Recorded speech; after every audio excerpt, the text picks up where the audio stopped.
special guests tonight who traveled from Arizona to join us. Will you please stand up? The family, granddaughter and great-granddaughter and other members of the family are here tonight. And we're so grateful that Mary has been so forthcoming with sharing the history of this event in Lordsburg history. And for the last 2 days, we've had the pleasure of her company as she and her husband toured the University of Verne and the Church of the Brethren. And so I think it's just wonderful. And do take a few minutes to take a look at the artifacts that she brought to share this evening. This is really a wonderful gift of sharing. Now that brings us to our storyteller, Paul Spitzeri, who has come on up, Paul. Paul is the director of the Workman and Temple Homestead Museum in the City of Industry. He's a renowned history researcher and a prolific writer. I follow his blog, so I have my morning coffee and read his blog and check it out. It comes along, and I've learned a lot about the San Gabriel Valley from Paul. Welcome him tonight as he explains how closely Lordsburg College came to collapse, how it was saved. Thank you, Paul.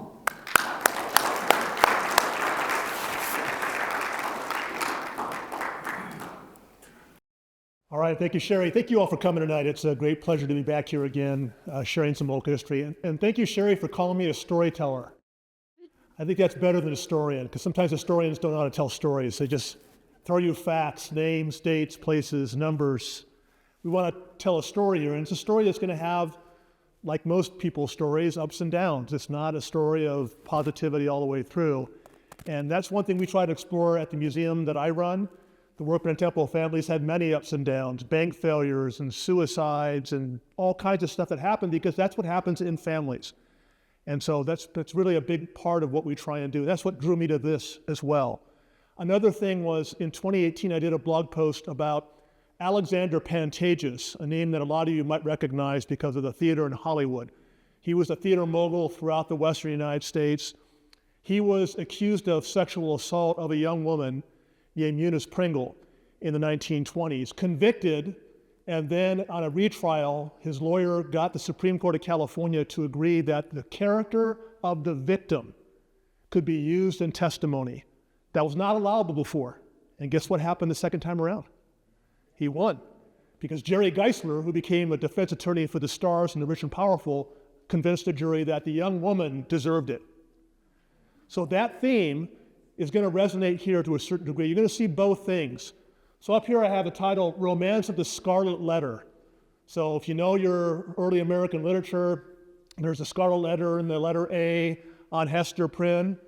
The problem with this is that the adulterer is the married man, not the unmarried young woman.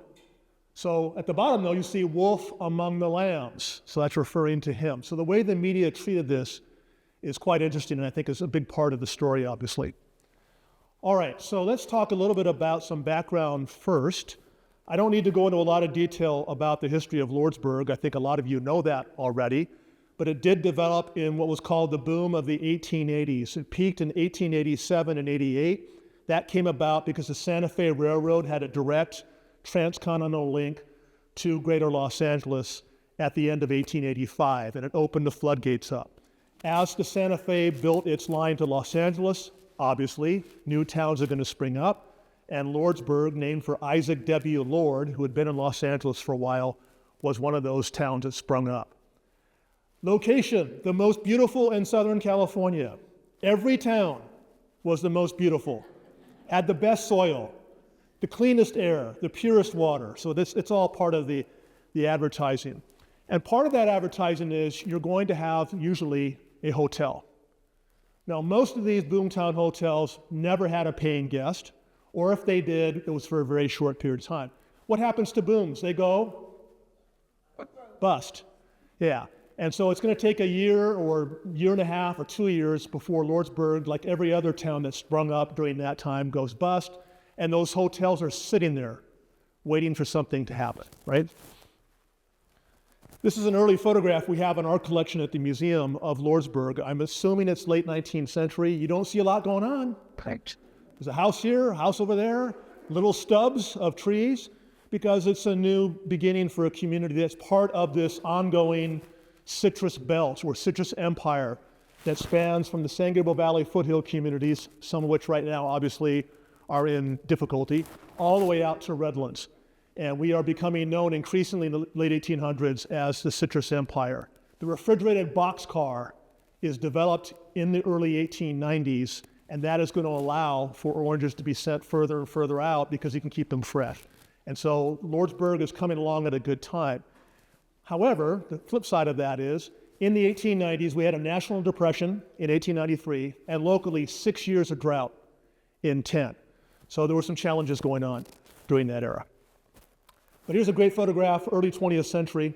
The gentleman is Fraser, Burton Fraser, very prominent photographer based in Pomona. Took tons and tons of great images over the years. This is one of them, of a more mature and developed community of Lordsburg, soon to be Laverne. All right, so in 1891, you have the Lordsburg College Association filing its incorporation, and it is composed of people who are from the Church of the Brethren, called Dunkards, because of the baptism and by immersion, that sort of thing. A lot of religions get these, like the LDS, they don't want to be called Mormons, right? And I don't think the Church of the Brethren want to be called Dunkards either. But that was a common name that was used to describe them at that time. And right here at the bottom, you can see it says the Lordsburg Hotel has been sold and will be converted into the Lordsburg College. While the school be unsectarian, meaning it's not promoting the religion or the church, a majority of the trustees are members of the German Baptist Brethren Church. It's probably a good point to stop here and say that this is a very common thing during this era. The only public university or college in the late 19th century was the normal school in Los Angeles. And normal school means teacher education. That was where the LA Central Public Library is now. All the other colleges were affiliated with a church, the first St. Vincent's in Los Angeles from 1865, Roman Catholic. Now, they didn't have degrees in college originally. It was mostly fourth graders through high school, but later on they started giving bachelor's degrees. In 1874, Wilson College in Wilmington. Wilson didn't last long because it was a boom then that went belly up, and the school went dormant until 1880 when the trustees and others formed the University of Southern California. That was a Methodist-affiliated school until 1909. In 1887, about the time that Lordsburg is going to be created as a town, you have the Presbyterians creating Occidental College on the border of what is now East Los Angeles and Boyle Heights. So the point is that all these smaller schools are developing. None of them came out of the gate with thousands of students, right? They're all going to be these small little schools struggling to survive and hopefully growing into the future. And they're all around, for the most part, right? Including this one. So this is the postcard, real photo postcard that we have in our collection that got me started on this story. And when I looked at it, and it was obviously early 20th century, it was when Lordsburg College kind of got rebooted and was growing again. I thought, well, what kind of story do I want to tell with this? And that's when I ran into this whole thing about Miller and Celia Oberholzer. So Samuel Oberholzer migrated out to California with his family. I was told earlier by the family that there's a trunk in which all these things came with them, and they still have it in the family. That's incredible. It's really amazing that you see that kind of thing. We have that at our museum, a couple of those kinds of things, but that's not super common. And they went to a place near Banta. Who's been to Banta, California? You have? Okay. I'm not surprised by that. Banta is a little town kind of near Tracy in, what is that, Central California, northern Central California. It's somewhere up there in the north. But they settled there as farmers, and they're there for probably about 10 years or so. And there's Samuel. In the 1880 census, the family is residing in that community. It doesn't say Banta, it just has basically district number whatever, as typically what you see in these rural areas in San Joaquin County. But Samuel comes down to Los Angeles just after Christmas 1884, checks in at the Natick House Hotel in Los Angeles, and very shortly afterwards he's going to buy some property on the Rancho La Puente. Our museum site is on the Rancho La Puente. That was the Workman family. The property he bought had been owned by the Rowland family, the other half of La Puente Rancho. That ranch was largely intact until the mid-1870s, but it starts to get divided up because that's what's happening. More people are moving out, and whether it's farming property or small towns, these things are starting to happen in greater and greater levels. In 1884, when he gets out here, LA is just starting to rebound from its previous boom and bust. Things are starting to get a little bit better in the area out here. It's not Covina yet because there's no town. That's another one of these boom of the 1880s communities, but it's in that area. Celia, born in 1872, lived all the way, almost got to be 104, which is pretty amazing. I had a great aunt who died earlier in 2024, almost 106. Very rare, though, to see that kind of thing. A long life, and as I've just talked briefly of the family, a life filled with all kinds of ups and downs, as happens to a lot of people. And then Edmund A. Miller. Sometimes you'll see Edward A. Miller. It's Edmund, and he is the other main character in the story. Look at those eyes. Don't forget those eyes. It probably has something to do with the story here. Very, very intense, penetrating, powerful. I think that probably has something to do with this too. And before I forget to go into it in some detail, let's not remember, this is a male in a position of authority. The age difference between these two people is 11 years. It's not that big a difference. But what is different is who's got the authority, but also the personality and the charisma and all that. A pretty important factor, I think, in this story. Miller came from eastern Tennessee, not one of the bigger cities, close to West Virginia, and was raised in a farming family. So this is the 1870 census. His father died young during the Civil War period. His mother remarried, and so he's shown here as Alexander Miller, which was his middle name. He wound up going to a school called Milligan College, which still exists, small liberal arts institution not far from his hometown, got his degree there, and then is going to be looking for work in education. It's probably worth pointing out that at this time, we're talking about around 1885 or thereabouts, there's a lot more literacy in the United States, a lot more education going on. So it's a really interesting period in that sense. A farming kid like him 50 years before would not be going to university and getting a job in a school probably. He'd be following his father's profession. Now Miller gets hired at the Virginia Normal School for teacher education. And it is affiliated with the Church of the Brethren. And it is a small school, as these typically were, 100 students, 125, that kind of thing. On the left, from a Virginia newspaper, it says professor. Now, by professor, that doesn't mean a PhD. He wound up getting a master's degree after this. He had a bachelor's, but you could be a teacher without a degree and call yourself professor. Kind of like you could be a dentist and call yourself doctor in those days, or a quack medicine salesperson and call yourself a doctor. But Miller did teach, as you can see here, maybe German, Latin, Greek, geometry, algebra, and calculus. So not specialized like you would think of today. Today, you would teach one of those things, and probably a little subsection of that. It also says he was an expert on Virgil, the poet, and Caesar, Julius Caesar. But teaching at this school, and the faculty is 1, 2, 3, 4, 5 people, right? So not a big school at all. This is 1886. He is enticed to go there by another gentleman. You'll see his name on the left, second down, John B. Reitzman. Do not forget that name. On the right is from a history of this school, and it says in 1887 and 88 that he had been appointed to be the president of the college. This guy is 26, something like that. So that's another thing you're not going to see these days, right? Our 26-year-old presidents of schools. It's not common.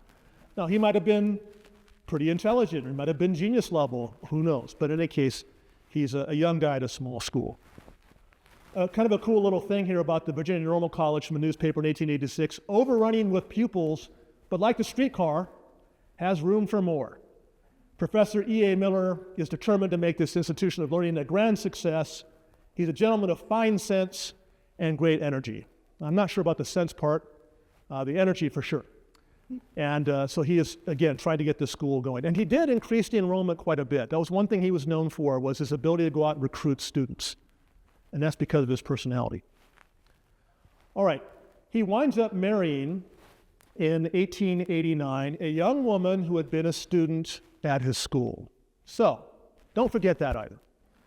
And meanwhile, the school is changed to Bridgewater College, so it tries to expand from a teacher school to more of a liberal arts college, more of a general institution. This came from I think 1980s history of Bridgewater College. So on the left, seated, is Miller, and behind him is his young wife, Luella Wine. She wound up teaching courses there in art as well. Wonder why the one guy's facing the other direction. That's interesting. Not sure why. Doesn't matter. Just thought I'd bring it up. All right.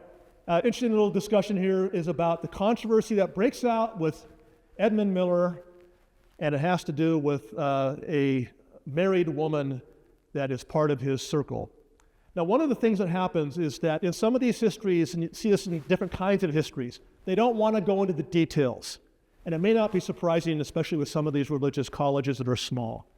So if you notice, it says E.A. Miller was again principal. What happened was he had to resign because of what had happened, and then they brought him back.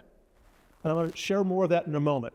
But the second paragraph says, sometime during the session of 88-89, a number of serious charges were brought against a character of the principal. This led to a controversy that was prolonged for several years and was attended by some very unfortunate consequences. It was thought best by the directors or trustees, soon after these charges were first made, for the principal to retire from the school. This he did sometime during the session of 88-89. Why did they think they should talk about it that way? Sometime during this year, this happened and this happened. But they don't tell you what this and that really are, right? Just some controversies that came up. And in the fall of 1890, Professor Miller was brought back. That's what the rest of this wound up saying. It's not, and that was probably written in 1903, okay? So it's fairly soon after the incident. People may not want to name names and go into details for maybe some obvious reasons. This is from the 1980s. A little more detail here. During the years of 88 to 92, a bitter, prolonged controversy divided the faculty. Professor Miller, a bachelor, had become the subject of rumors of questionable conduct that involved a Virginia Normal School faculty member, Mrs. John B. Reitzman. So I showed that guy's name a little while ago. Basically what happened was Reitzman would leave town for something, and Miller would be spending time at the Reitzman house with the wife, Fanny. And the question became, what was going on in the private walls of this house? Now, nobody's going to be knocking on the door or try to peer through the window. Well, maybe that. But they weren't going to try to find out, that kind of thing. So it was a weird thing where basically Miller's accused of having an affair with this woman. And there's an investigation among the trustees, but they're split. And this is not surprising either. There's a pro-Miller and an anti-Miller faction. And the pro-Millers are trying to say, they're just friends, there's nothing going on, it's not that big a deal. And the antis are saying, no, it's a horrible thing and what have you. Apparently, one night, somebody fired a pistol at Miller. Doesn't appear that anybody knows who it was or whatever. And then somebody was hired to follow him one night, 2 o'clock in the morning. He's outside the Reitzman house, whistling. And I wish I had included it. I probably should have. I was thinking of time. But there was like a little lyrical thing about it. Like he was supposedly singing a song, and then the lyrics might have reflected what he was actually doing, which was having this tryst with Fanny Reitzman. Who knows? The point is, there was not enough evidence from this to determine whether or not there had been this crime that had been committed, or this moral crime of turpitude, that's a good word for you, that had been committed. Nobody could say for sure. So he was asked to resign, because they thought that was best.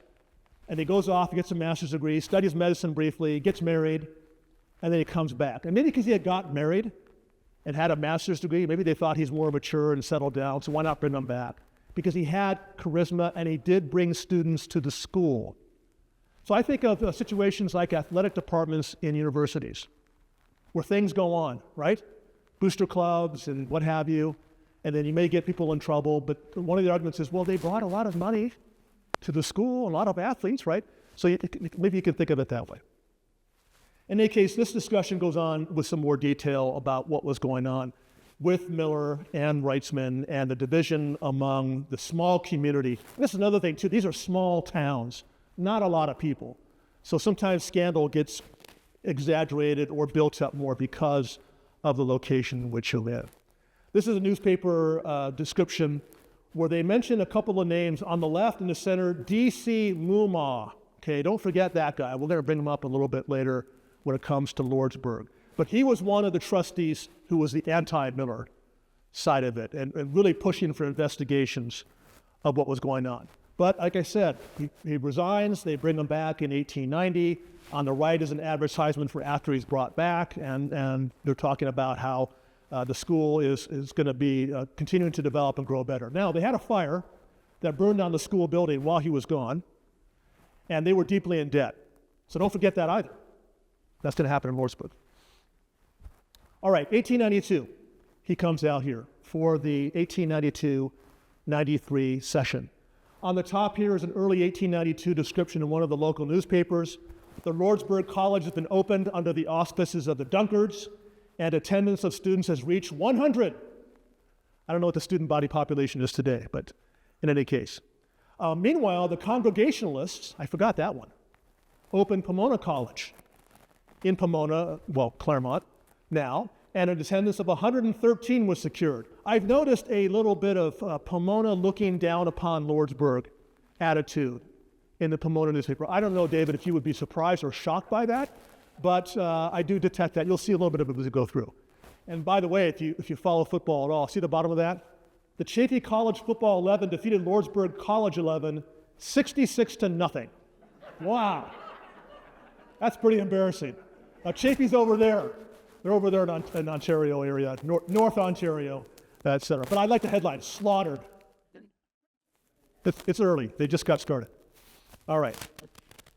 Now, there's kind of a quiet tenure there. Miller is president of Lordsburg for over 6 years. You don't really see a lot in the newspapers about his time there. On the left is the circular number 4 of the college was distributed, and it talks about who the students were from Pomona were. This is the Pomona newspaper, and who the faculty is and whatever. And at the bottom, E.A. Miller, A.M., meaning he's got his master's degree, is the president for 1892-93. The commencement day the following year references Miller down there as well, who's starting for the East.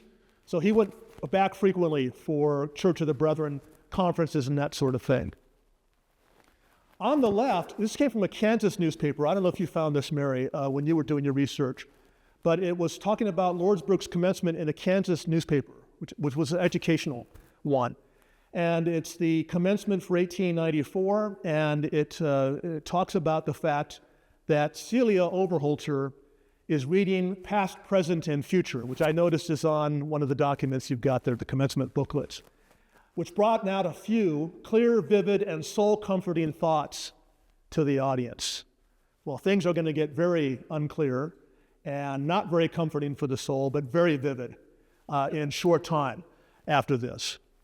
This is a great advertisement, and I saw that too on the certificates. The name of the school changed briefly to Lordsburg Business College, and they were promoting that. And maybe that's a reflection of we're trying to get more students here, we're having a struggle. It's just not doing as well as it could. But a great image of the old hotel and the campus, talking about the fact that it's a complete business course through actual business practice, which I would take to mean that they were maybe having people come in who were actually in the business field, what have you. He goes back to Illinois to go to the National Convention of the Church of the Brethren, called Dunkards in the press because they like that better. And he actually goes to the Chamber of Commerce in Los Angeles in 1897 and says, hey, if the National Convention of the Church is in Los Angeles, will you support that? And that's interesting because LA was just starting to become a place where people wanted to come have those kind of conventions. After all, the weather's pretty good. And so that was one thing that didn't happen in this case, but you start seeing more and more of that going on. So maybe a reflection of the influence that he had at that time more generally. Now I want to point out one thing about this 1897 description of Lordsburg. And it talks about in 1708 there were 11 pilgrims who were the beginnings of the Church of the Brethren in North America. And today, in a small village 30 miles east of Los Angeles, there exists a society of the same branch. And the thing that strikes the stranger is the peculiar style of headgear worn by the Friends, somewhat after the manner of the Quakers. During the boom times in Lordsburg, a fine wooden structure for a hotel was built. Sometime afterwards, some men bought the hotel and converted it into a school. The school, though owned by members of the Brethren Church, is liberally patronized by other denominations. You probably missed it earlier, but one of the students that was going there was from the Palomares family of Pomona, Catholics. So not everybody had to be, obviously, of the church. Erected at a cost of over $70,000, this is the building. It has 131 large rooms and so forth. 4 academic and 3 collegiate courses and a business course. E.A. Miller is the president and has a competent core, you would hope, of instructors under him. Notice this part, though. There can be no legal strife among these people, as all differences are settled by the elders of the church. That's kind of an important thing. Oh, as is frugality, temperance, and labor is their watchword. Well, with Miller, temperance, that doesn't mean alcohol. There's another kind of temperance he's not good at controlling. All right. March 30, 1899, Los Angeles Express. The headline, "The Kiss That Ruined Her." So this is a pretty typical thing. Who gets ruined? The young girl. She got ruined by this, which in societal terms is kind of true because that's what often happens. Now, Miller didn't get away scot-free, but this headline is quite interesting. And it talks about the fact on the right side that 6 years ago, a young Dunkard girl pupil, Miss Celia G. Overholter, one day the Reverend President, and he was a minister. Now, he was sort of defrocked in Virginia and then brought back under another church. So in the Church of the Brethren, you could go to different churches and get reinstated, which I think is very interesting as well. But one day, the Reverend President, Mr. Miller, met the girl after one of the classes and put his arm around her after the custom of the people. So that was okay. In a lot of societal situations, you couldn't do that kind of thing. Afterwards, she said, "He met me in the library and kissed me. From then on, he began to tell me how he loved me and soon gained my affections and complete control over me. When I remonstrated and said it was wrong, he answered that it was the natural outgrowth of love and that if I loved him, I would permit him to continue." That phrase is used over and over and over again when it comes to men and young women. You see it in all areas of life, not just in education. And obviously we still see college scandals, high school scandals. A guy got arrested in Orange County just yesterday. So these things do happen. So when she says complete control over me, some people would say, well, she's an adult, she's 20 when she meets him, and she's 27 by this time, or 26. So how could that be? But don't forget those eyes from him earlier, but also his position of authority and his personality. He was said to have had tremendous personal magnetism, and he was not recruited, right? So that was part of this whole personality issue. And so you see more of this in these descriptions. Her father, one of the college trustees, and the fact that in the fall of 1898, the gossip was starting to permeate the campus. And the fact is that Miller was actually confronted about this and apparently tried to get the trustees to let him finish out the year, right? And then the family, according to this account, went to her and gently remonstrated with her. And she wept bitterly as she finally told them. It's also worth noting that her mother just died in 1898. So there may have been a lot of personal turmoil, as you can imagine, going on with her. So what happened was they wound up having basically a church trial. And it's taken place here at Lordsburg, and it was from 7 o'clock in the evening until 2 o'clock in the morning. It's a long time.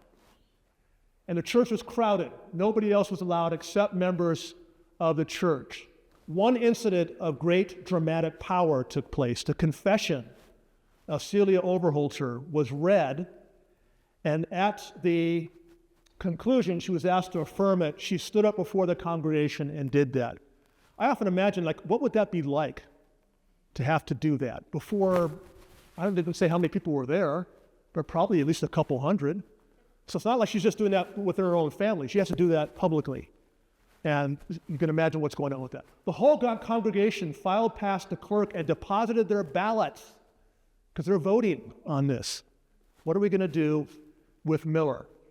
And he was read out of the church and the fellowship of the brotherhood, and he moved with his family to Los Angeles. He already had a house out there, as it turned out. And then it finishes with this. The girl is at the home of her father in Covina, pluckily resolved to live it down, and the sympathies of the gentle Dunkards are open to her. So that's how the LA Express put it.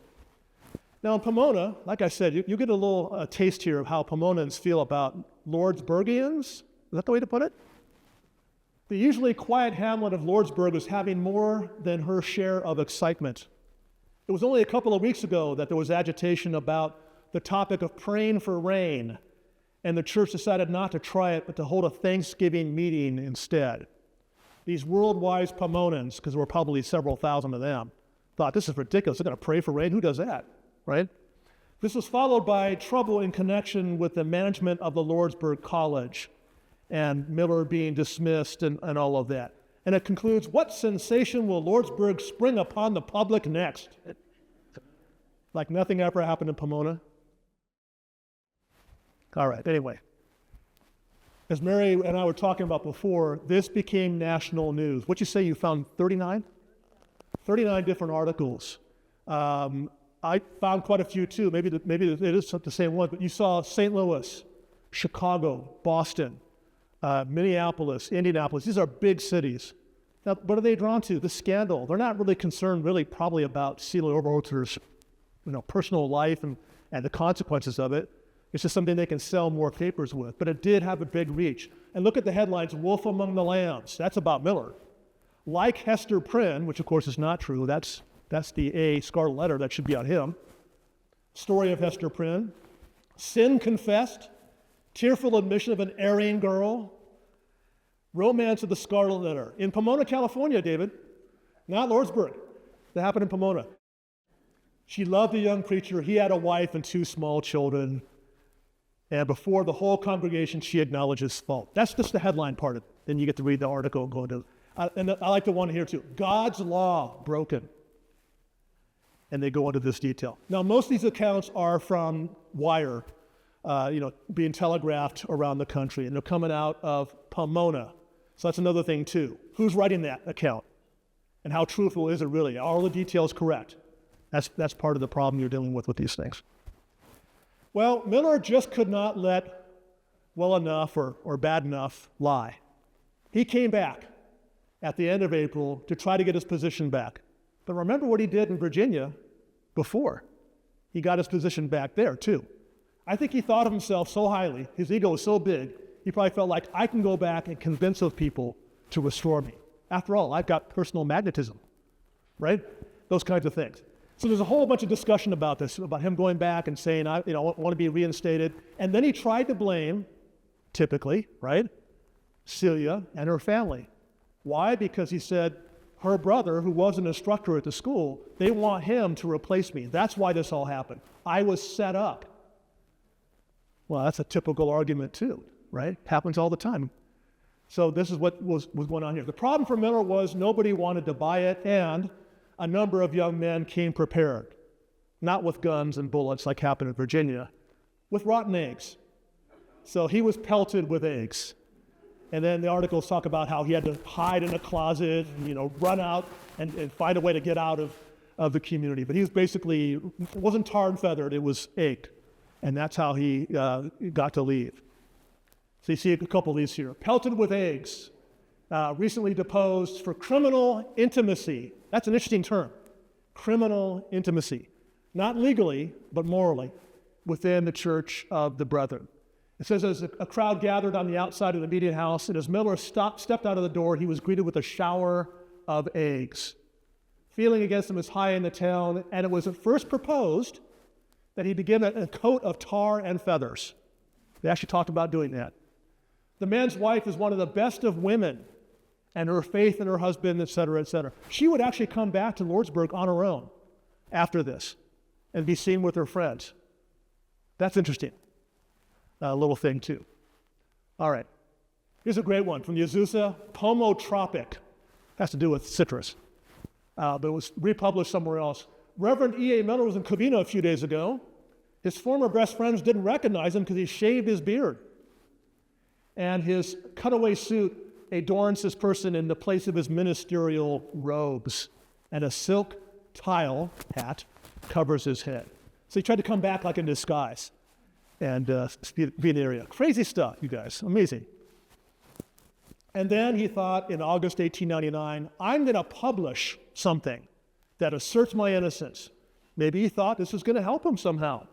So from his home, he was sending out circulars for vindication and to deny the awful charges made last spring. I don't know if that had a real impact. But remember that guy Muma back in Virginia who was the investigator or trustee who instigated the investigation? He wound up writing a long letter saying, ha ha, see, I told you guys 8 years ago that I was right. This guy is not worth supporting. Now you need to recognize what I did, because he was kind of condemned by a lot of people for pressuring the investigation back in Virginia. And so this is an LA newspaper reporting on what this guy was saying in Virginia. Kind of amazing stuff. But Miller reinvents himself. This is the 1900 census in Los Angeles. His job is listed as professor, but next to that is a number, 12. That number is for the number of months he was unemployed in the previous year. He didn't have a job. No one's going to hire this guy as a professor. Now, you have background checks today that are more or less pretty good. Back then, nobody would necessarily know, especially if you're going from Virginia to California. But if he wants to stay here, he's got a problem. He's not going to get hired at USC or Occidental or any other school. So he goes to the Los Angeles Business College and gets a certificate in shorthand. Well, they taught that at Lordsburg in 1895. There's a shorthand certificate for Celia Oberholzer right over there, right? And he gets that. But then he decides, well, maybe I'll aim a little higher. So if you look at the 1903 city directory for Los Angeles, he is a newly minted attorney. Well, why not? He's got the oratorical skills, the magnetic personality. One of the papers even said when they found out he was a lawyer, it's like, oh, well, he's using his talents in another area. We'll see how he does with that. And he actually was a lawyer for the rest of his life. I don't think he was very prominent. He had a partner who was more prominent than him, but he was an attorney for 45 years in Los Angeles. This is his listing in the Bench and Bar of California, 1909. You pay to be in there, and so he didn't pay a lot because that's a pretty short description. No photograph, so he probably didn't make that much money. But it does talk about his background a little bit. One thing that's missing is educational years. No mention of Bridgewater, no mention of Lordsburg, for obvious reasons, I think. But there he is, admitted to the bar. Member of the Jonathan Club, that's a pretty fancy thing to have on your resume. He died in 1946 and had, again, practiced for over 4 decades and buried at Inglewood Park Cemetery, if you know where that is, west of here. Now, as far as Celia is concerned, she wound up living with a brother. Her father died in 1900, so she lost both parents within 2 years. And then she moved in with her brother. And I've often wondered about that. Maybe you guys could tell me, but is there like a way to shield a family member or move a family member somewhere where they don't cause further embarrassment for the family, or they don't have to deal with the question of their past and all that sort of thing?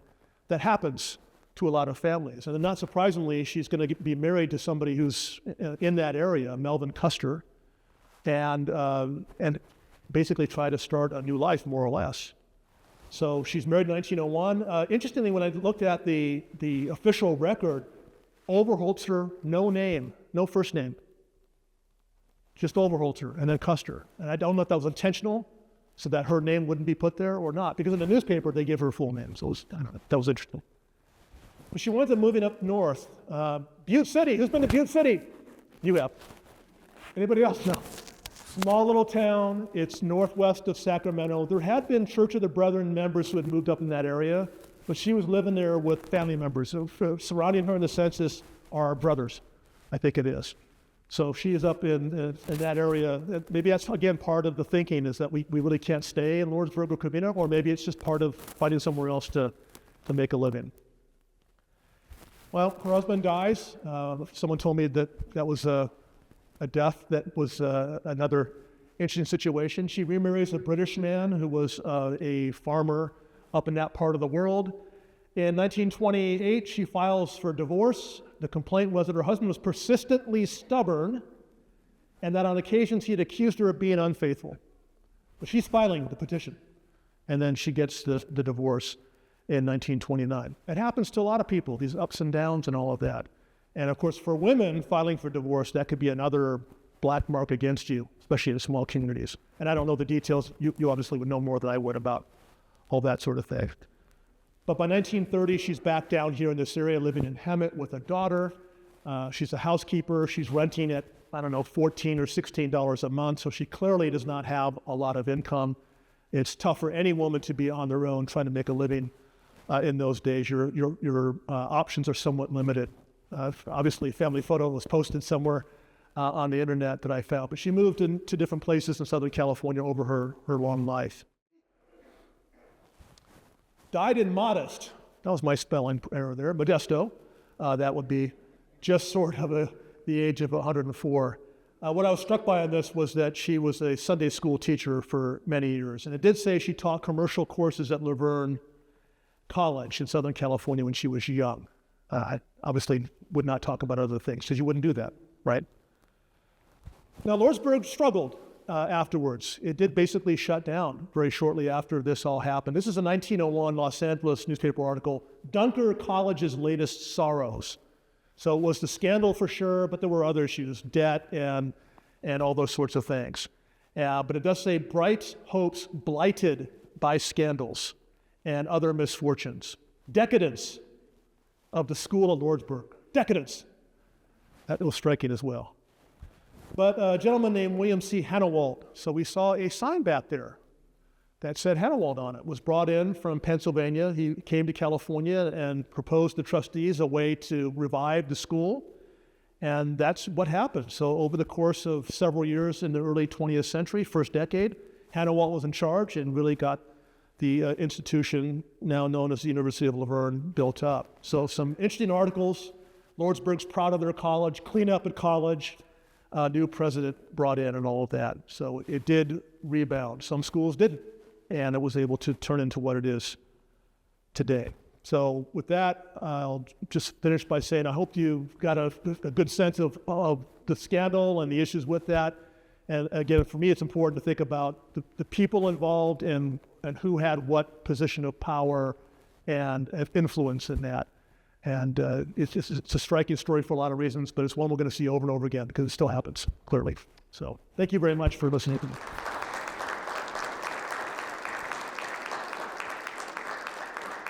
I'm wondering if Mary would like to add anything to this presentation. See, I didn't mean to spring this on you.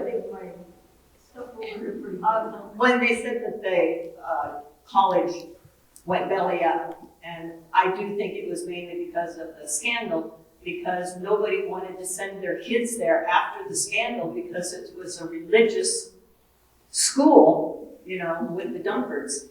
And so that would be the financial problem. You know, no kids, no money, you can't keep it open. And the other thing was that, went right out of my head. Well, you told me a lot about Celia's life, and she had a hard life. She had a tough life. As he mentioned,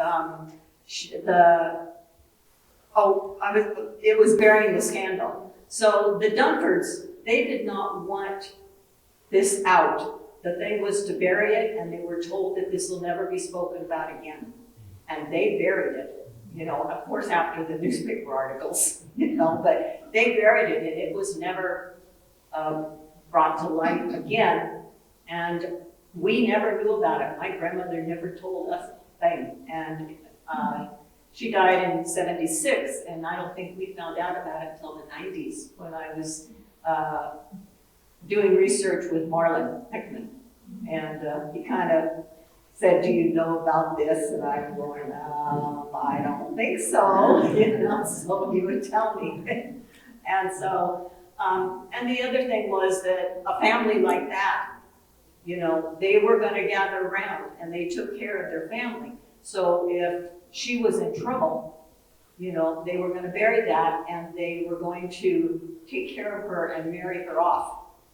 And she did live with a brother. She lived with Darius after that because both parents had died. And supposedly the Dunfords kept them under their wings until they were 21. And so she was not, she was over that, but she couldn't support herself. She couldn't go anywhere, so she lived with her brother. And then they married her off to Melvin Custer, who was a widow with 5 kids. And he was quite a bit older than her. For sure, because he was in with all of it. Yes. Oh yeah, he knew about it. But they were Dunfords. They took care of themselves, and so she married him. And they did go north. Celia and her husband Melvin and 2 of the brothers and their wives went north and developed the town of Glendora, which was Covina and Glendora. And they developed that town, and then they built a school there. So that's over here in the stuff over here. And they developed that town and built a school. And again, affiliated with the Brethren Church, but they were breaking away from all the strictness of the Brethren Church. It was too strict for them. And Jesse Oberholzer was with them, which was her brother, and he believed that children should be able to bring God into their hearts as children.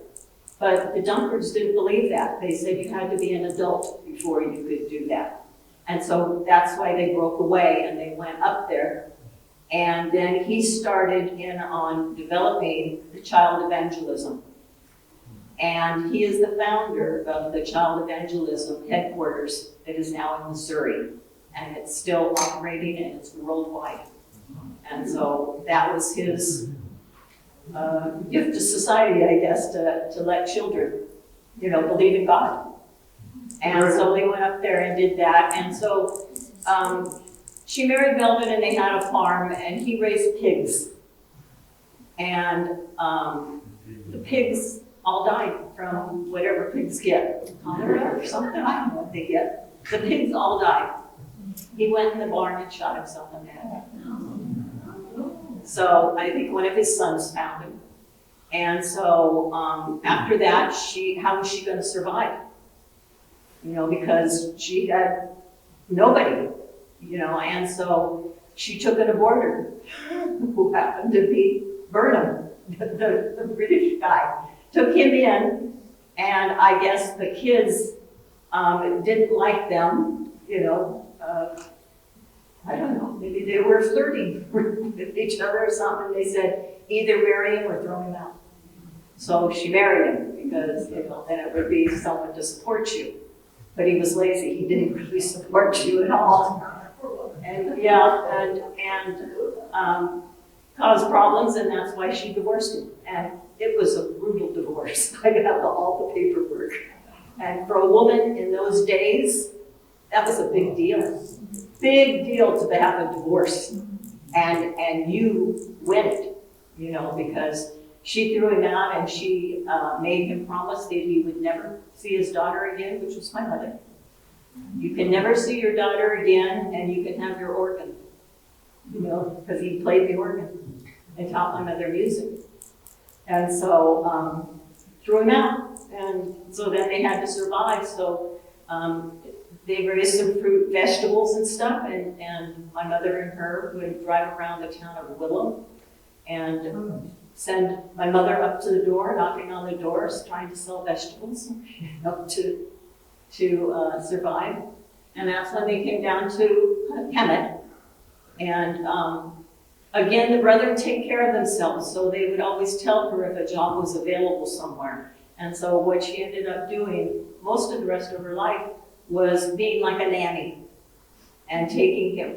They had widowers that had to have their kids taken care of, and she would move into their house to be nanny to the kids. She had the education, so she could work with them in their education and take care of the house. And so she would do that and move around each time the brethren would say, there's a available job here. And that's why she moved around Kemet, moved down here, did the same thing down here. And then she just lived with a niece. She lived with us a lot. because she had no way to support herself. But she never gave up her faith. Her faith is what got her through everything. And one of the articles, the big article I have standing there is on perseverance, and that was an essay she wrote, which is in the essay book.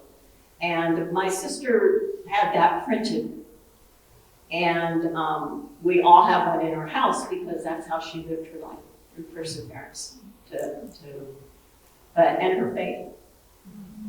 And so that's how she got through her life.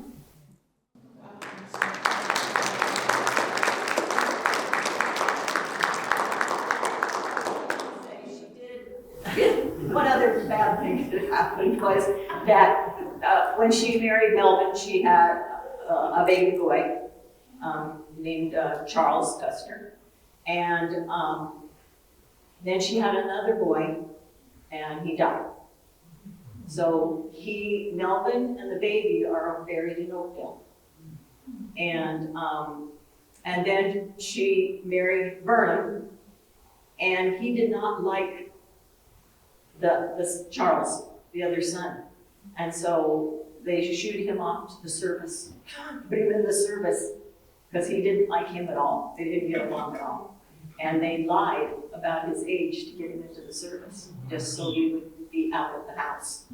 And so, no, he was in the service and went through the service and came out and lived up in Fordstown. Did well. Yeah, he did well. So, that's a tough life. What happened to the 5 children? She the Custer children? Yes. The 5 boys? There was a 1 girl, I think, and 4 boys. No, they all grew up and did fine. Okay, so Yeah, they were all fine. Yeah.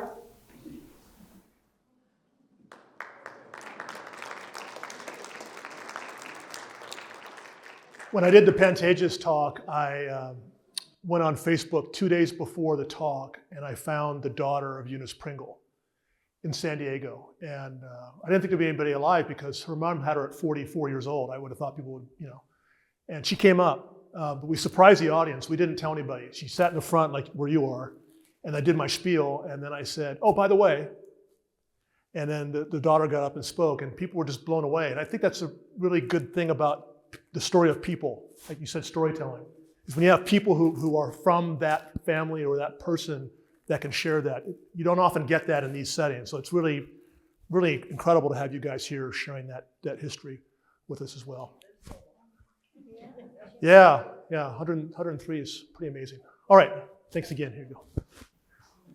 Well, thank you again for coming out and listening to these interesting stories, and do take a few more minutes to take a look at all of the memorabilia that the family has put out, and I urge everybody to save their family's ephemera and memorabilia, because it may end up in a display case at Hillcrest or on a table here somewhere.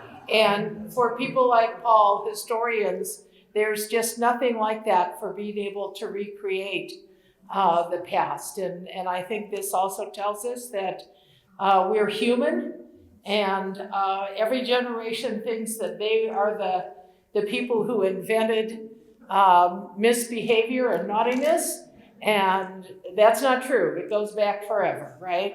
Everybody did it. So I really want to thank you for coming here tonight and your interest. I want to thank you for joining the Historical Society for a very interesting evening. Thank you so much.